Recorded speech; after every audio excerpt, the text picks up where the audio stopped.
Hello, Smart Money Tree podcast listeners. Welcome to this week's show. My name is Kirk Chisholm, and I'll be your host. So today I'm joined with my good friend, Doug Hagren. Hey, Doug. Hey, Kirk, welcome back. Good to see you Uh, again. yeah, you too. You too. Glad to have you on. We're gonna have an exciting episode here.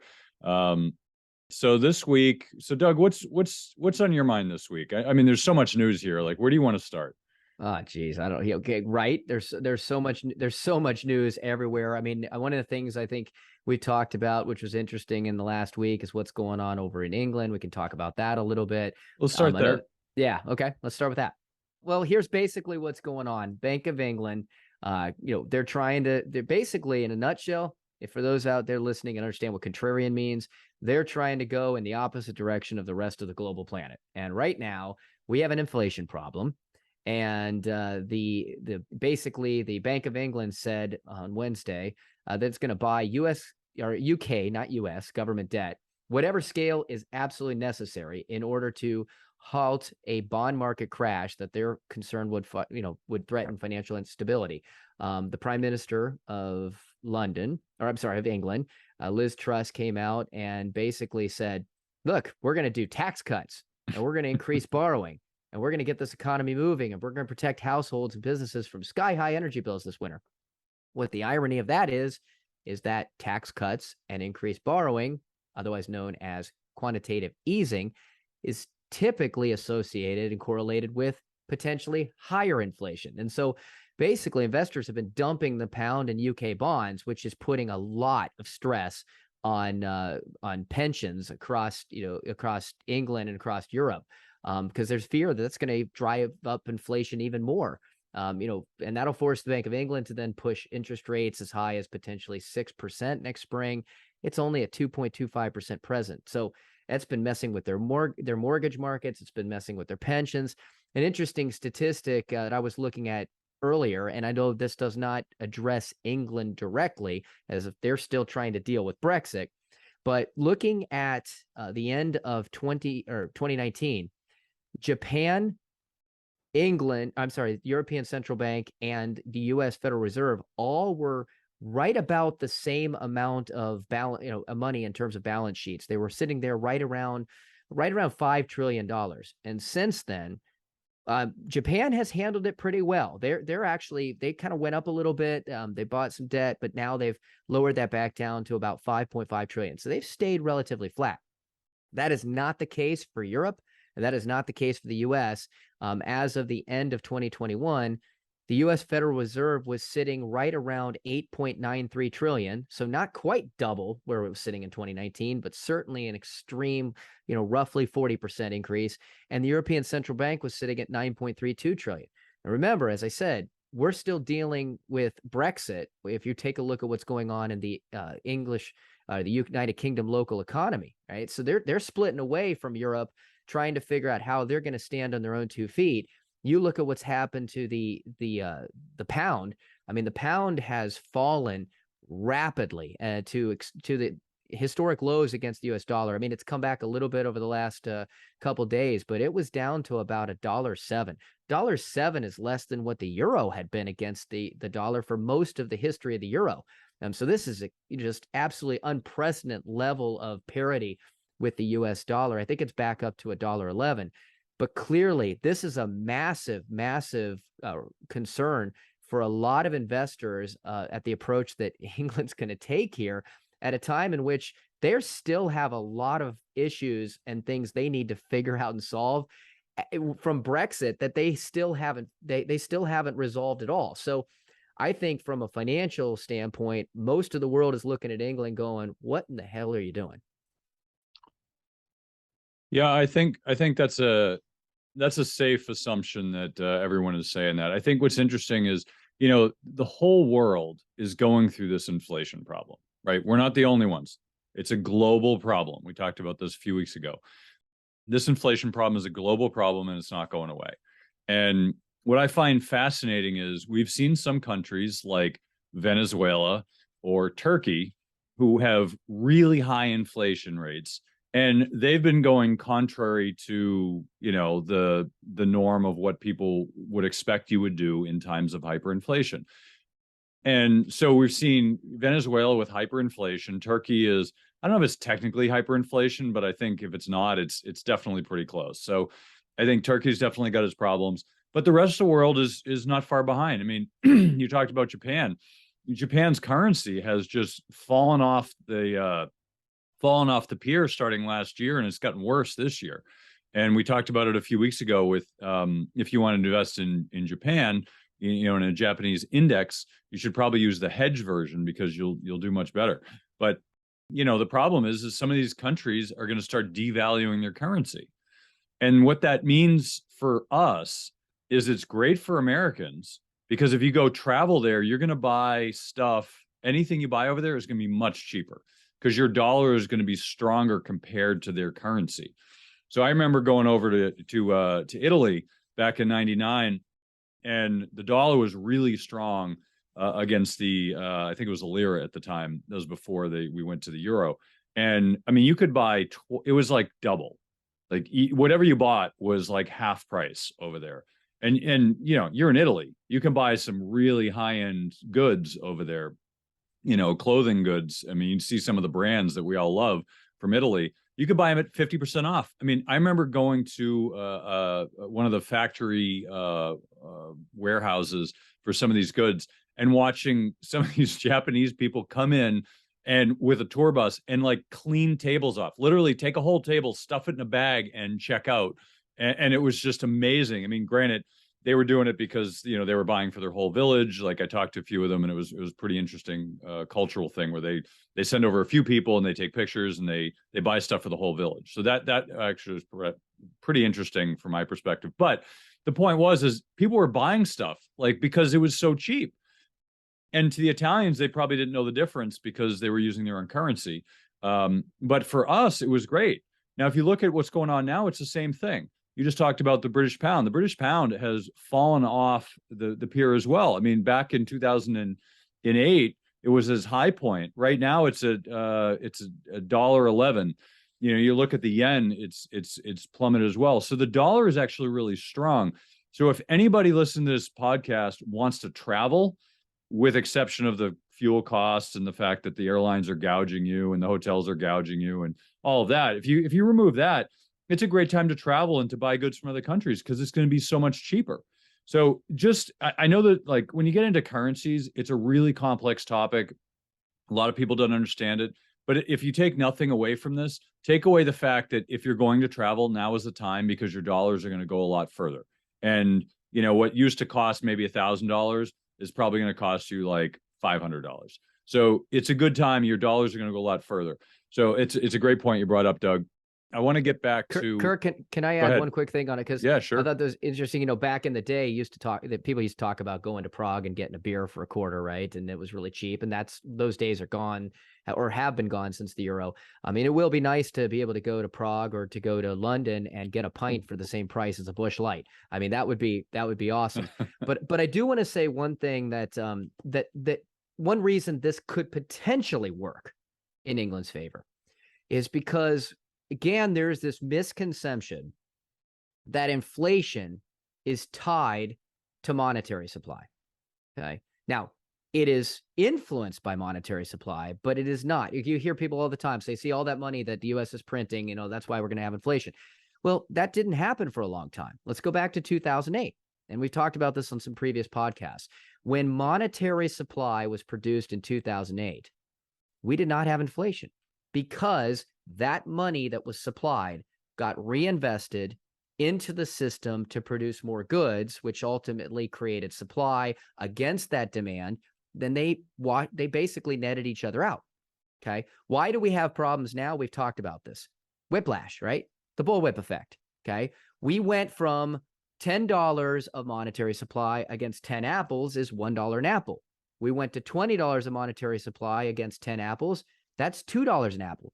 You go $20 of monetary supply against 5 apples, that's $4 an apple. And that's essentially what happened because of COVID is all of a sudden the supply chain broke down. There was no supply against a massive influx of monetary supply. The one way that England could come out of this and actually look like heroes, and that's why she's looking at those tax cuts, is the hope that through the increase of monetary supply, that it'll be invested through those tax cuts appropriately to re-spark more supply, more development, more production. And if that can occur, then yes, inflation will get tempered.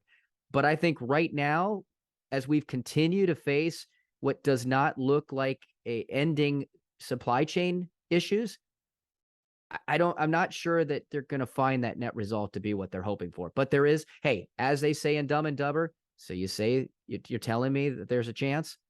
Maybe. I love that. And there's some things you touched on there I wanted to follow up on as well. And I think, one of the challenges is, we have the academia as well as the Federal Reserve, the central banks around the world. They have this thesis about how the system works. And then you have the really smart, intelligent people who are, whether they're researchers or investors or fund managers or whoever, they have in some cases, a similar opinion, in some cases, a different opinion. But like you said, everyone seems to think that printing money leads to inflation. And as you said, it is an influence on inflation. It does not lead to inflation. And I think the last 20 years have taught us that. And because what happens is most people look at half of the equation. They look at printing money and say, oh, printing money equals inflation, but it doesn't. And here's the reason. Let's say I'm the Federal Reserve chairman. Not that I'd ever want that job, but let's just say I did, right? And I decided I'm going to print up $100 quadrillion just because I'm feeling lucky, right? I print up $100 quadrillion, which is way in excess of what we have in our system, right? But then I take that money and I stick it in a bank vault somewhere and I lock the door. Do we have inflation, Doug? No, correct. We do not have inflation because that money no one is using it. It exists technically, but it's not doing anything. So the fact that the money is just sitting there does not cause inflation, even though I printed it. It exists, right? You pull up a chart and it's like, wow, there's a lot of money, but nobody's using it. So what people don't realize is money printing does not lead to inflation because there's another piece of the puzzle. That other piece of the puzzle is what we call the velocity of money. Now, the velocity of money is effectively measuring how many times that $1 you print up circulates through our economy. So the higher the velocity of money, the more it is circulating. So if you have, let's say, $1 trillion in the economy and it circulates one time a year, or you have $500 billion, it circles twice a year. It's the same thing, right? So what you need to take away from this is that it is the amount of money times the velocity of money. And that is what equals this equation here that you're calculating to determine if there's inflation. Now, we have printed up a lot of money in the last 20 years, especially in 2020. If you go to the Federal Reserve website, most people call it FRED, which is, if you go to the St. Louis Fed, they have a great chart system. And for those of you who are data geeks like me, you're going to love this. They have all this data. You can create your own charts. It's phenomenal. It's a great resource. So for all those of you who hate the Fed, that's fine, but you got to love this site. This site's pretty awesome. So if you go and pull up the velocity of money, what you'll see in 2020 is it fell off the cliff. Like they printed money, but the velocity of money dried up because people were stuck at home. They weren't spending money. I mean, I know how much I spend on my credit card every month. I loved March. I spent no money. It was great. Like I got to pay down some of that debt because, it was just crazy. But I was floored at how little I was spending because I wasn't doing anything. My kids weren't doing anything. It paid for my Netflix bill, but spent a lot of time on there in March. But basically, I think the takeaway from here is just understanding how inflation works. It's very different from what you hear on TV because people want to shell out a soundbite and sound great. Oh, look, we're printing money. We're going to have hyperinflation. And some of these people, and I'm not going to name the names, but they're people and they're touting hyperinflation and the dollar's going to go to zero and gold's going to go through the roof. However, none of that has happened in the last 12 years. Maybe there's something missing from that puzzle. Well, this is what's missing. It's the velocity of money. So I think just when you hear these pieces, and Doug, you alluded to it when you were talking, but there's a more complete puzzle that you need to understand when you're looking at inflation. And that's why we do this segment. This is why we're doing this Wednesday episode. So Doug and I can explain some of these complex topics in simple terms so everybody can understand them. Because when you're watching the news, they're going to completely confuse you and they're going to give you a half truth, which we talk about a lot in the show. The half truths are the most dangerous information you can get because it sounds true. It's very convincing, but it's not true. It's only half true. It's true sometimes. And when it's true, it's fine. But when it's not true, you're gonna set yourself up for failure. So, and I want to segue off of that a little bit too, because what happened in 2020, of course, all that money was printed and it just ended up in checking accounts, right? So it's there. Everybody's got money to spend.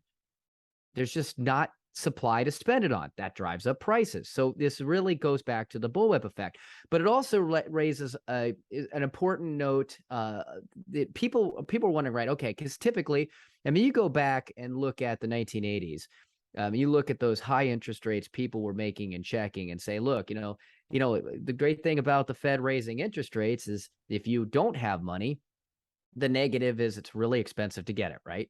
But if you do have money, you can sit there and just collect. And part of what's going on with the Federal Reserve and the Fed funds rate, I've talked about this before too, is that right now banks can just sit there on all that money that they're forced to keep in reserves, get paid by the Fed to sit on those reserves at the Fed funds rate, and just sit there and make, cheap and easy dividends. But what's also happening is people are looking at their own bank accounts going, wait a second, I thought when interest rates went up, I'm supposed to get paid on that. And so why are we not seeing, I know this is a question people ask, why am I not seeing that in my savings account? If inflation's 8-9%, oh, yay. All of these banks are now raising their savings interest rates from what, 0.2% to, oh, now you can make 2%. Well, 2% sounds really good until you compare it to 8 or 9, right, Kirk? So, here's what's going on. It comes back to that same issue. The banks are basically, Fed funds rate, the interest rate hikes make overnight borrowing for banks more expensive. So now they're looking at, okay, if I'm going to get this money, I'm going to pay this money. We have a higher cost that's going to be occurred by paying out to our deposits for that money in those savings accounts. So they're being really cautious about that. But secondly, the reason that they would raise interest rates on savings account is to attract more deposits and make up for those added costs. And they also help those banks keep those deposits from flowing out to money market funds or to stock market, which, of course, those money market funds have historically been full of interest rate sensitive treasury bills. Well, here's the thing right now. Those banks are already sitting on absolute ridiculous levels of cash in those savings accounts. So the banks are looking at this going like, everybody's got cash. We're sitting on all this cash. There is literally no reason for us right now to raise interest rates to entice more money to come to cash, because they would normally do that to try to suck money out of the money markets or try to suck money out of the stock market. And the reality is because they are more flush than usual, thanks to all that pandemic stimulus, all that M2 money that's sitting there. They just don't feel any reason to raise rates to attract more deposits. I mean, the average rate on savings is, according to an article on Yahoo Finance, has moved from 0.16%. I'm sorry, moved to 0.16% from 0.06% when the Fed started hiking. That's not giving you a lot of richness from the money that's sitting there.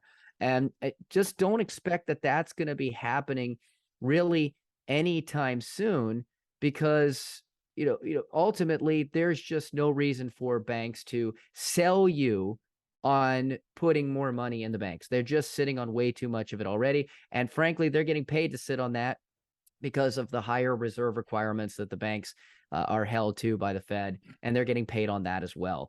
Now there's other things, we've seen car loans stay a little bit more tempered down. Mortgage rates have obviously spiked. Ultimately, those are now something I think we can talk a little bit. We've been talking about, we can segue and talk a little bit more about as well with what's going on with housing. But again, I know people are asking, why am I not getting paid to sit on money? Because there's no reason to pay you to sit on money.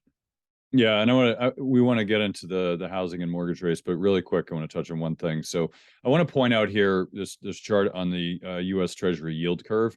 Because there's what is the normal yield curve, which is in the bottom, and then there's what is the current yield curve, which is kind of ugly.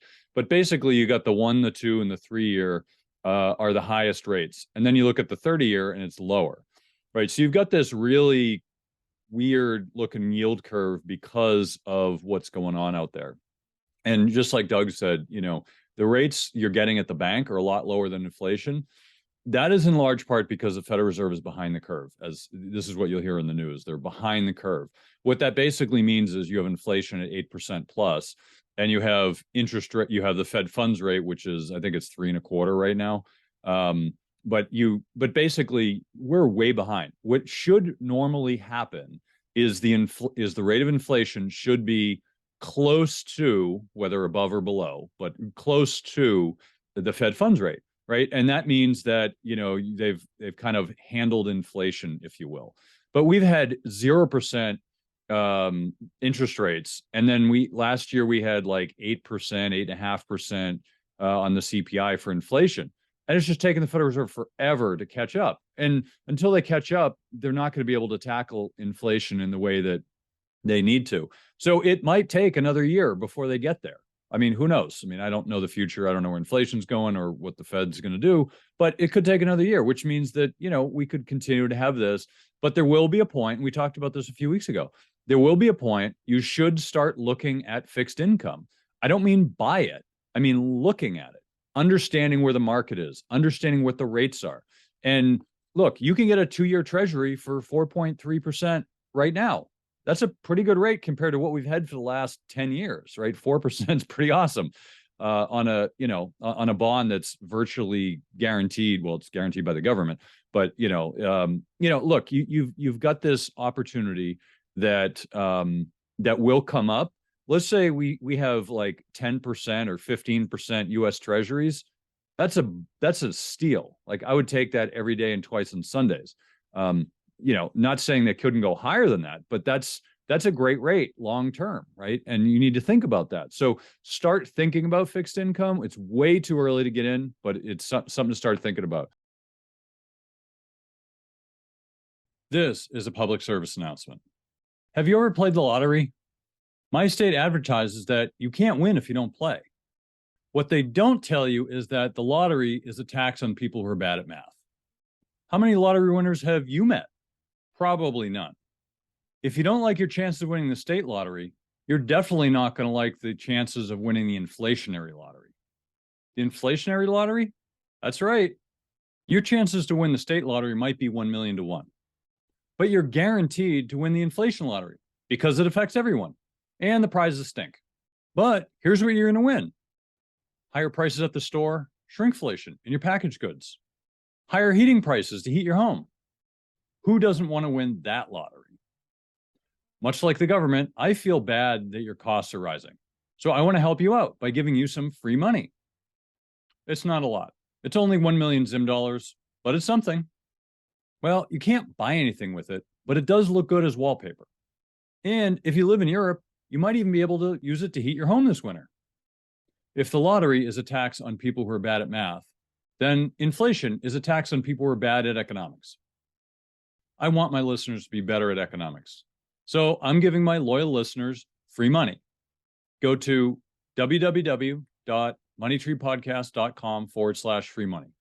Follow the instructions to get your free money today. I have a large audience and a limited number of these currencies. So let's make sure we get yours before we run out. Go to www.moneytreepodcast.com/free money. Follow the instructions and get your free money today. So let's move over into home prices, Doug, because I know that's an area that is certainly a hot area to talk about given what's going on. So what do we got for home prices right now?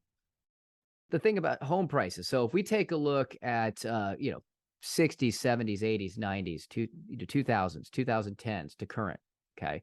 The US median home price to the US median annualized rent in the 1960s was 11, okay? Then it drove to 15.2 in the 70s, then 17.9 in the 80s. Continued to go up until the early 2000s, where it went up to 21.8. It dipped back down into the teens, which makes sense because we've gone through a pretty drastic real estate recession there at the end of the aughts. But now, I mean, currently, it has spiked back up from 19 to the highest ratio of home price to rents in decades of 27. Okay. So what you're looking, I think I saw a chart that showed that basically the average amount of affordability, that you could get was around was basically about double before interest rates went up to what it is right now. Okay. And what affordability is how fast that spiked up.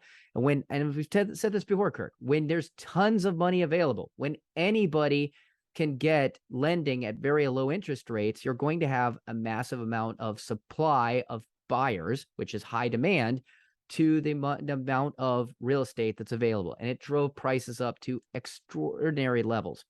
But that has dried up very, very quickly.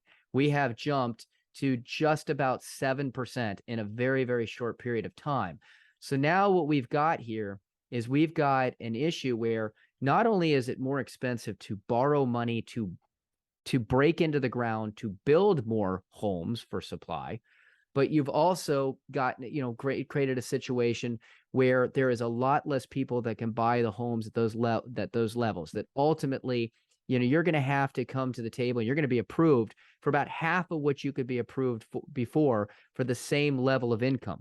Okay. So ultimately, mortgage rates at 6 or 7% wouldn't be too severe for borrowers normally, but with those high home prices, unprecedented levels, the monthly payments became way too high for a big swath of home buyers. And so as we've started to see, and we've talked about in some past episodes, we have started to see this real fight between the people that are trying to buy a home and what they now have the financial affordability to buy on a monthly basis, which the banks determine when they are lending them money for the purchase of a home, and buyers that looked at what these home prices were 6 months ago, and all the talk that was still happening about, hey, we put it on the market and we got 10, 15, 20 offers the first day.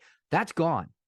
So we've seen a massive, massive change of home supply that has happened right now because home sellers are not yet ready to realize what has happened in the shift of the market, and they're not ready to come down to a level of their home price because many of them can't afford it. I mean, we talked about, so I think some of the reports coming out there from Zillow and some of the other home price organizations out there have reported that as much as 40% to 60% of buyers of the last 24 months regret buying their house because they bought more than they felt they could afford with all of the other costs that go into it, property taxes, furnishing of it, upgrades, etc. And now they're saying, hey, this is more than we could chew because we just emotionally got into that race. Well, guess what? Those people still, are not going to be able to just turn around and say, hey, I want to get out of this, right? Because they bought that home at 700,000. It might be worth 500 now. Okay. That's a huge drop in certain markets. They can't take that 200,000 loss, but the buyers now that could afford 700,000 can only afford 500. So you've really got this tug of war going on between demand and supply that unfortunately, if interest rates stay high on mortgages, demand's going to win. Yeah, it's a really interesting time because I can say that there are very few people alive who've been through this who remember it. There are definitely some, but at a certain age, I have to calculate what the age is, let's say 60 and above. There are definitely people who remember this because it happened in the 70s. But if you look at the chart that Doug's referring to, the ratio of home price to rent, we're clearly the highest. Like it's not even close. And I think what this chart really is showing is it's showing what we've been talking about, that for the last, 50 years, really, or 60 years, actually, if you go back to the 60s. So for the last 60 years, home prices have gone up in terms of, compared to rent and in terms of affordability. And a lot of this has to do with the fact that, certainly we've gotten wealthier, but rates have gone down. Right. So as rates go down, prices go up and you can afford more. But right now, what's really interesting is, we're seeing mortgage rates around 7%. And remember, we talked about, a bunch of weeks ago, If you go from 2% to 7.5%, that's doubling the interest payments, or it's doubling the mortgage payments. So basically right now, if you had bought a house last year and then, bought the same house somewhere else for the same price, your monthly payments would be double now for the same price. So obviously that price has to drop. And we talked about it before, like that's a 50% drop to equalize with that other $2,500 a month. So that's a big drop. And I'm not suggesting that everywhere is going to drop 50%, but we're at a point where the rates are going up. So what you can afford is a lot less. And yet home prices aren't dropping so quickly. So you really have this, it's almost gotten worse. If you look at this, it's actually gotten worse because what people can afford is a lot lower, right? But the home prices are still up here because not everybody moves, right? You don't move, like the whole population doesn't move every year. Maybe like 5% or so of the population, let's say hypothetically, turns over every year. So it's going to take a while for those home prices to go down. But I would say if you're looking to sell in the next 2 years, now's a great time to sell if you can, because the home prices are well above what the affordability is. And if you were to take that money and sit on it for a few years, I think you'll find that home prices will come down a lot. And then you're going to be able to afford more. The house price will be cheaper. The affordability will probably be the same. But until rates start to drop, you're not in a buyer's market. You want to be selling now and not buying. So I just wanted to kind of point that out there, and I actually want to throw some data out there I got from a mortgage broker friend of mine. This is more verbal. I don't have a chart for you, but the podcast listeners will enjoy it. So about 70% of Americans have a mortgage of around 3.5%. Around 80 million Americans own or occupy a house. 62 million, or 78%, have a rate at or below 3.5%. So 72 million, around 91%, have a rate at or above 5%. Okay, yeah, sorry, 72 million people, forget the 91%, have a rate above 5%. And 60 million have a fixed rate below 5%. So those are some statistical numbers that were thrown out. And from the broker community, let's see, 3.1 million have sold three homes or less in the last year. Only 8% of brokers or realtors have sold more than 4 homes in the last year. So, I mean, those are some pretty dire numbers for the housing.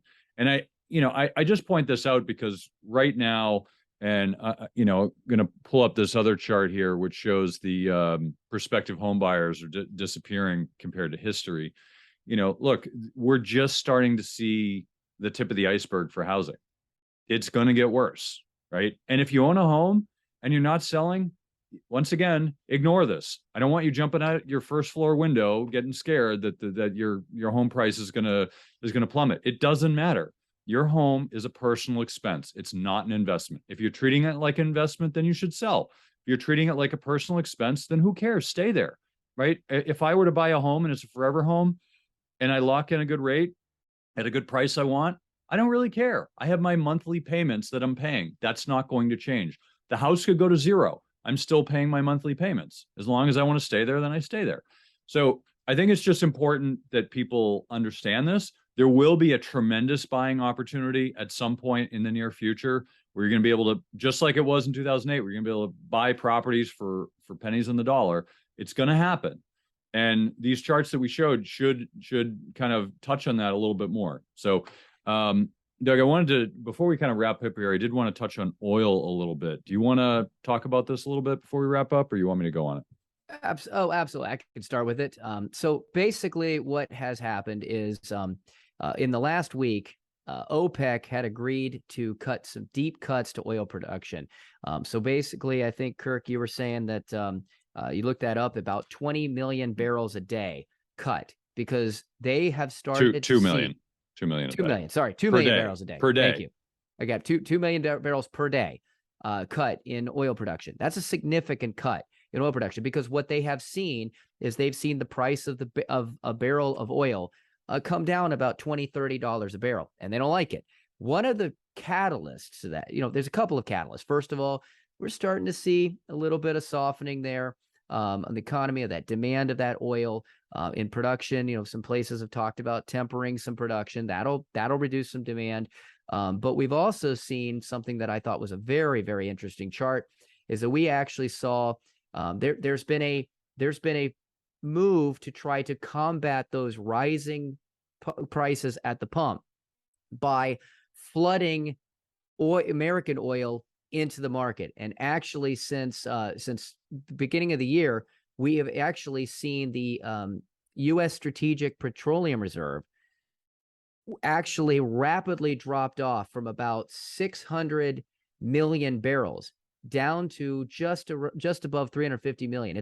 It's actually a 40-year low, as the White House has been tapping those oil reserves to try to put a lid on global oil prices. Again, thinking strategically that, supply versus demand, if we can add more supply into the market, then that's going to outpace demand. And of course, supply demand brings prices down. But let's not forget, oil is not a commodity. It is run by a global cartel. Okay. So OPEC saw that and said, you know what? We're going to play a game of chess here, right? You're reducing the price by reducing your strategic reserves and flooding the market. That has started to bring the price of oil down. If you want to keep flooding that, we're happy to cut our supply. And that's exactly what they've now announced as a chess match. So, I don't know where this is going to go, Kirk, and maybe you've got some thoughts on this, but if we're already at a 40-year low of our petroleum reserve, and OPEC has just cut production against that, it reminds me a little bit of some of the talk of what was happening with interest rates after quantitative easing. We reduced interest rates in an attempt to get our economy spiking. And for many years there was a lot of talk about, listen, if something unexpected or catastrophic happens, if we go back into recession, what levers does the U.S. and the Federal Reserve still have yet to be able to pull to fight another recessionary situation? Because they've lowered interest rates as far as they could. And I think the big concern that I see here is that we've just kind of done something similar with our oil, right? We have reduced to a 40-year low. We've flooded the market with the U.S. Strategic Petroleum Reserve oil, and now OPEC is looking at that going, all right, how much more oil do you have? We can drain you to zero if you want, but we control the international output of oil. Good luck with that. Yeah, no, I want to go down this rabbit hole. I want to correct something I said earlier about from the mortgage broker. I wrote it down wrong. So 78% of homeowners have a rate at or below 3.5%, and 91% have it at a rate below the 5%. I said above. So I just want to clarify that. But getting into the oil stuff, Doug, I mean, to me, the White House, and I don't want to get into politics here, but I feel like I can be fair, whether it's Democrat or Republican, like bad decisions are bad decisions. So this is not a political hit, but it is something that people need to understand, because there are a lot of levers that our government can use to manage certain situations. Okay. And if you look at the Strategic Petroleum Reserve, it is there for strategic purposes. It is there so that if we get cut off from the rest of the world, that we can function at a very basic level. So it hit a peak of somewhere around a little less than 750 million barrels, and that was right around 2010. For the last 10 years, it's been right around 650 to 750. During the 90s, it was right around 550 to 600. So there's some periods where it's fluctuated, but the whole point of it is to effectively help us in the case of emergency. That's why it was created. And it was from back, when we had the oil crisis back in the 70s, when people had gas lines, down the street, and you had to have an odd or an even number, whether you got gas that day or that week. I mean, it was crazy, but it was a crazy time, right? And people got over it and they got through it, and they said, hey, let's have a strategic oil preserve so that we can operate on the government on a very basic level. So we're not like, saying, oh, sorry, our police cars can't have gas. Like, there's certain things that we need to run the country. So that's why it's there.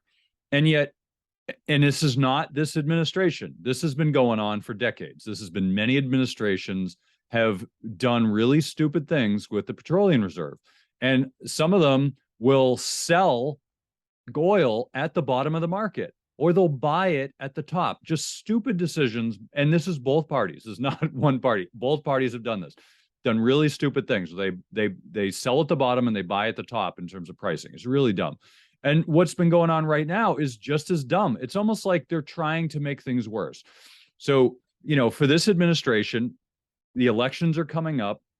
It is a clear purpose of trying to win an election, of saying, hey, we're going to lower gas prices right going into the election. I mean, it's just buffoonery, I have to say. I mean, I don't care who's in the White House.